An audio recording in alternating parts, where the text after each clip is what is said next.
Yes, నా లైఫ్లో first property కొన్నా. చాలా హ్యాపీగా ఉంది ఈరోజు. మహేష్, చాలా హ్యాపీగా ఉన్నావు. ఏంటది? ఇవి నా ప్రాపర్టీ పేపర్స్ అన్నా. అయితే ఒకసారి ఆ పేపర్స్ ఇవ్వు.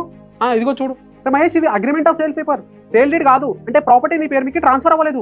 అదేందన్నా, నేను మొత్తం అమౌంట్ కట్టేసిన, అది మొత్తం ప్రాపర్టీ కూడా నా పేరు మీకు ట్రాన్స్ఫర్ అయిపోయింది అన్నాడు. ఛాన్సే లేదు, ఆ ప్రాపర్టీ నీ పేరు మీకు ట్రాన్స్ఫర్ అవ్వలేదు. ఇండియాలో ఒక ప్రాపర్టీ ట్రాన్స్ఫర్ అవ్వాలంటే 5 ways మాత్రమే ఉంటాయి. అవేంటో చెప్తాను, మీరు కూడా వినండి.